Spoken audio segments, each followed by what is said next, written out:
So there's a beautiful quote in the book, The Inner Game of Tennis by Timothy Galloway, and it says, "Don't use focus to improve your tennis, use tennis to improve your focus."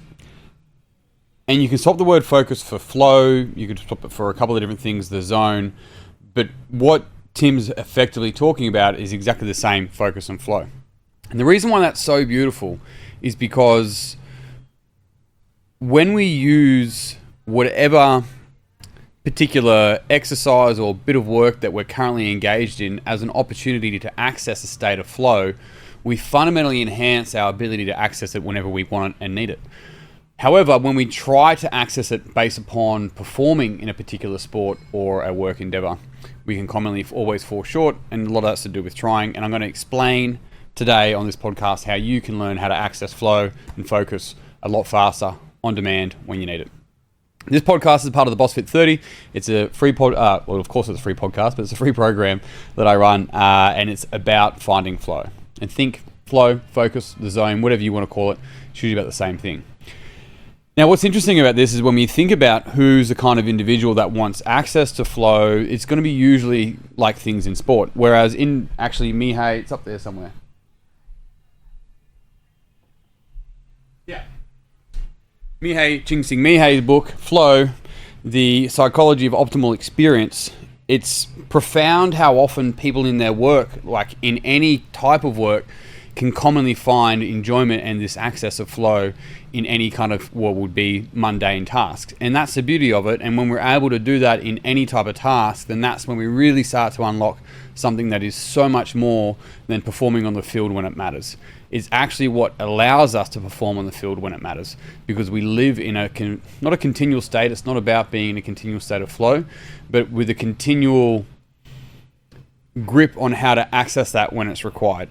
And that's a profound tool.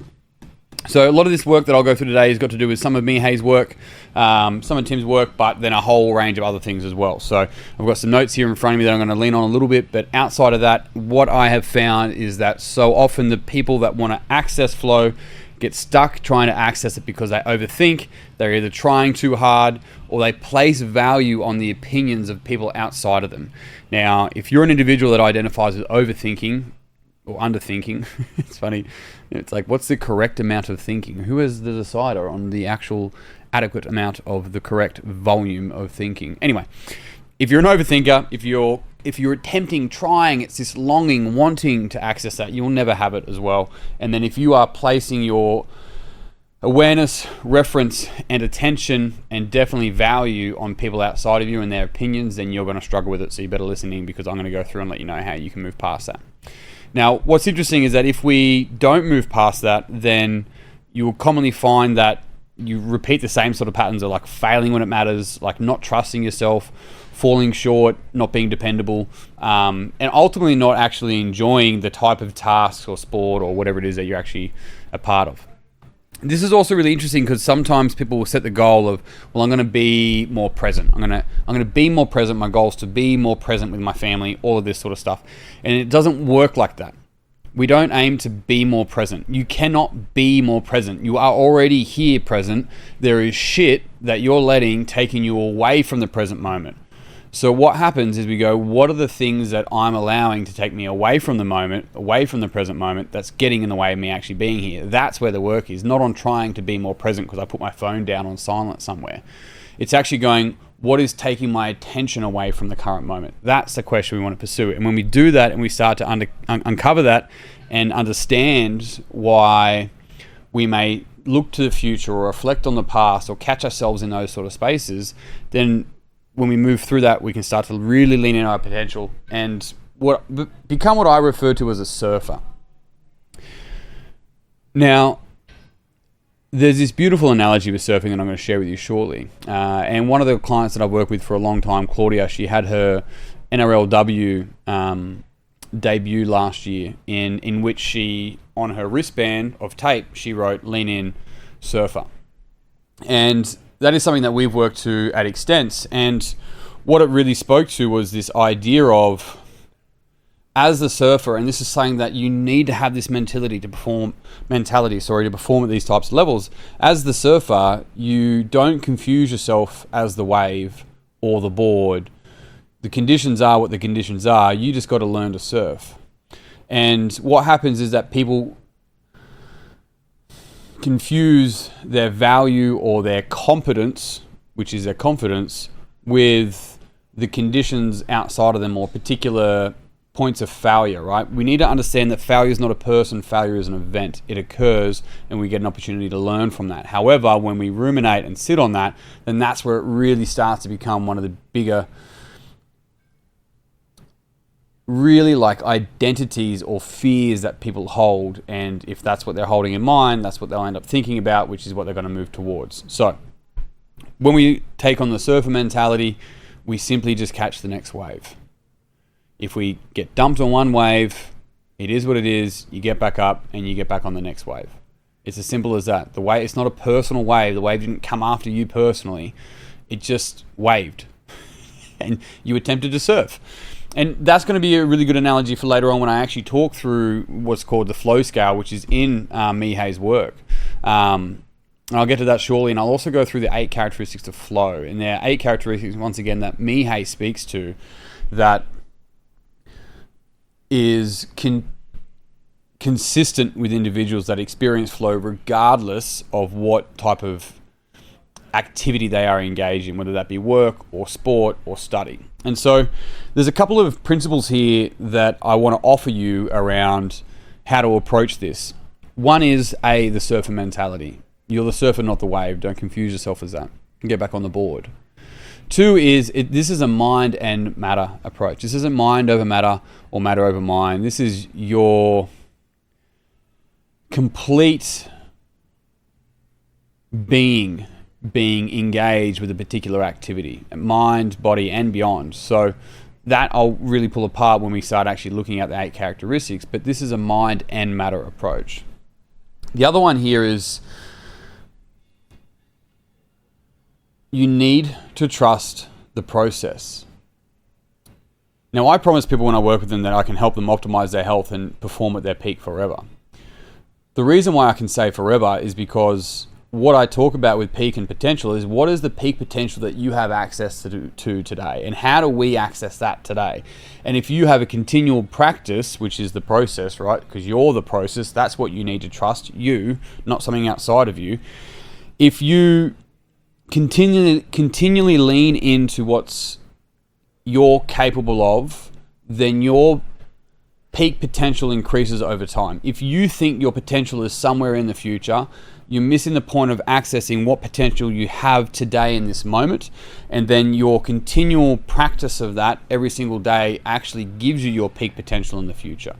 And that way you're actually owning it. You see, we don't rise to the occasion, we fall to the level of our training. Some people say level of our systems, some people say level of our practices, whatever. It's all 3 of those things and more. But the reality is that we don't rise to the occasion, we fall to our training. So how do we set ourselves up in a way where we will make sure that over the coming years, when we're called upon, we can rise to the occasion because we've trusted the process, which is us.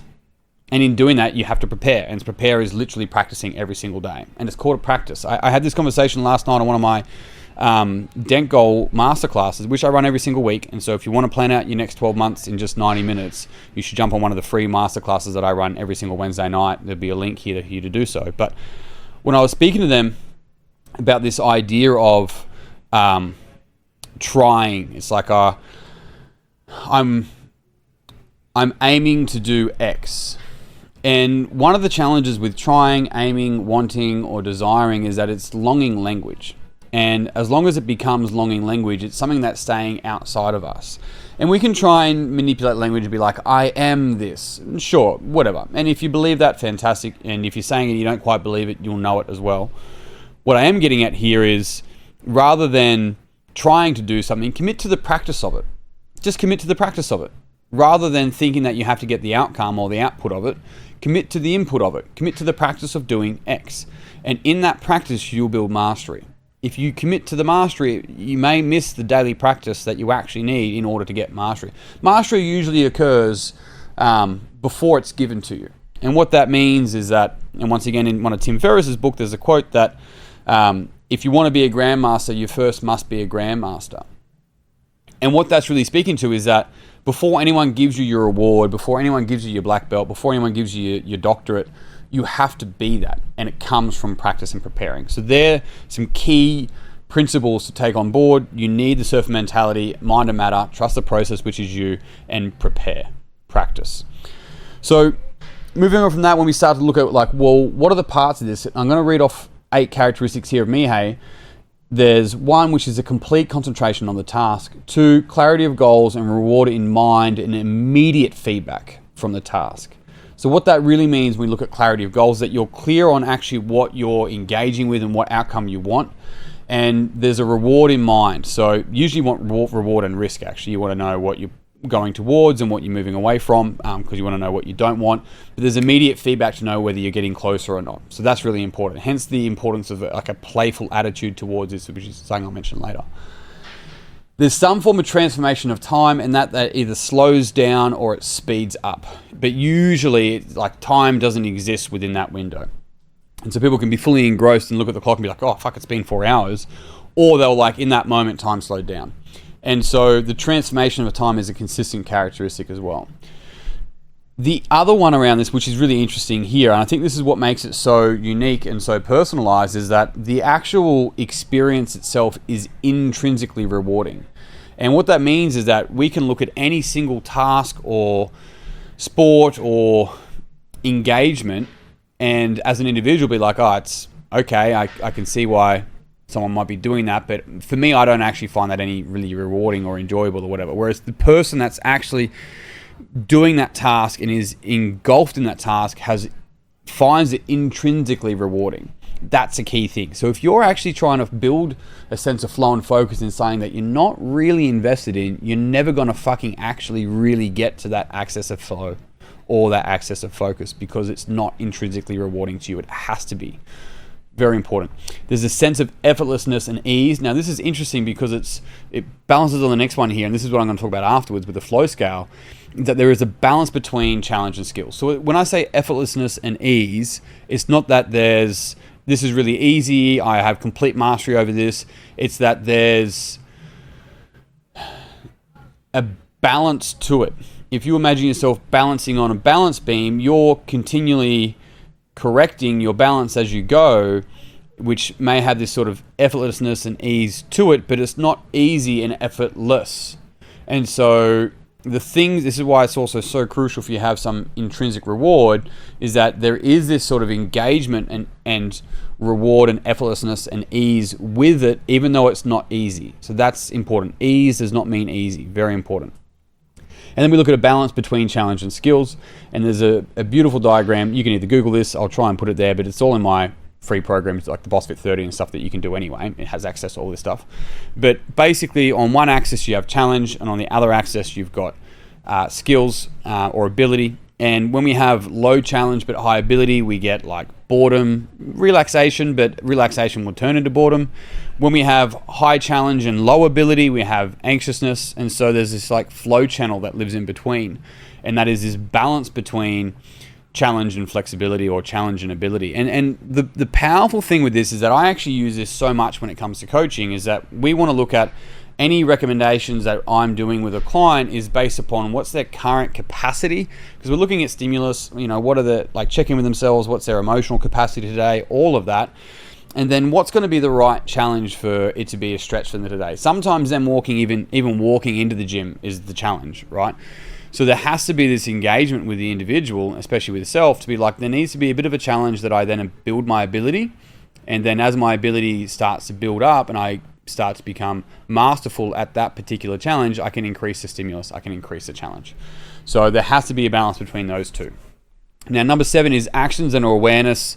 They're merged, and there is next to no self-conscious rumination. And so this is the mind and matter approach, where there isn't this sort of mind over matter, or that starts with the body, or get out of your head sort of thing. It is literally this awareness and action together. A state of flow isn't experienced when doing nothing, and it's also not experienced when you're just exercising for exercise sake, or doing action for action's sake, ticking things off.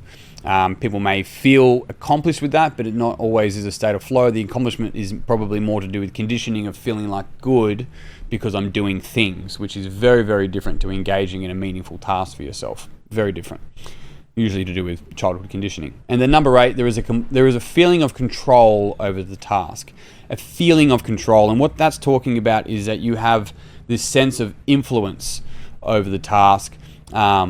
But if you had complete control and complete influence, if you're always playing on the easiest level, it becomes boring. So there has to be, once again, that challenge of the balance of challenge and ability. And that's crucial. And that's a continual tinkering, and it's a continual shifting depending on literally the day for a whole variety of reasons, such as stress, sleep, food, energy, attention, family, so many other factors as well. I mean, the real power is being able to, in coaching, it's called unidirectional, which basically means that all those other external factors I can switch off for, and I can be here and engage in this, and then when I finish engaging this, I can go back onto those things. Compared to multi-directional, which is letting everything flow into everything else, not in the right kind of flow. So there's another one for you. So I want to finish off with some real juice for you, and I want to share a couple of protocols that I recommend for you to start building into your practices of accessing flow. One is, first, you need to know where home is. And home is not an address. Home is within your body. And the easiest way to do that is actually with your breath. And the breath is always present. Your breath is always here. You're not breathing in the future. The breath in the past is done. So your breath can allow you to come home. And so you learning to be able to breathe deep and long allows you to return back to your body and get out of your head. Doesn't mean to forget the head. The head's going to be very important. You don't fight against your whole being, you include it. But either way, you first need to know, come home. And so let's use the example of surfing. If you're in your head, you're going to absolutely, completely fall off that surfboard, 100%. I remember I was reversing my ute up a hill when we were running our immersions. I had to try and figure out a way to get these ice out where it was parked, and I was like, I'll just reverse up. And it's a really quite steep hill and not a very, very wide driveway. And I was looking at the little reversing camera, and I'm doing it, and then I remember thinking like, oh fuck, I'm doing it. And as soon as I thought I'm doing it, I stopped doing it. So as soon as I was like, oh, look at me, I'm doing it, I was now paying attention to me thinking about me doing it rather than actually doing it. And so we need to be in the body as well, as opposed to in the head thinking about what we're doing. We need to actually be in the body doing it. So first you must come home to your breath. And a way to do that is simply a big dump exhale. You can be breathe out through your mouth or your nose. But in sport, when you need to, there might be a quick break. You can simply do that.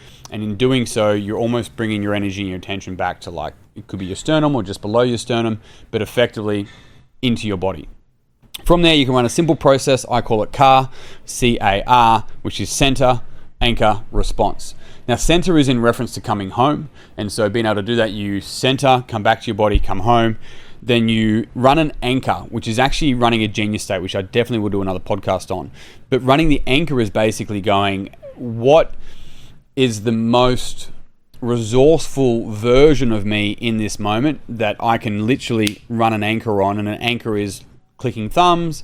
You see people in playing tennis, they will have their fingers maybe touched between the little Y in their tennis handle. When I was growing up playing cricket, I used to flick my collar. Something that I knew that I had, and it has to be something that you know that you have, to be able to run an anchor, to be able to access that state of focus. Now, I do that now with cricket. When I'm batting, I'll go 1 foot, 2 foot, and in my head I go 1, 2, and then I go blue when I tap the bat. And then I go, where's the ball? And so that's my anchor, and then I get to go R, which is react. And with the anchor, what I'm doing is hyper-focusing. And so with a hyper-focus, you want to be able to choose one particular thing that you can tunnel vision on, but you want to see the whole tunnel. And if you get really, really good at this, you'll be able to see the one hyper-focus thing, and you'll still be able to see everything else as you go through. Your peripheral vision is there, but you're hyper-focused on the individual detail you chose to focus on. The reason why I go 1, 2, blue is because, I forget the author's name. What is it? Where's his book? It'll come to me later. It's a mindful cricketer, I believe it's called, and he talks about a yellow. Is it yellow? Orange, blue, and red helmet. And basically, orange is anxious, red is angry, and blue is focused. And so when I go 1, 2, blue, and then where's the ball?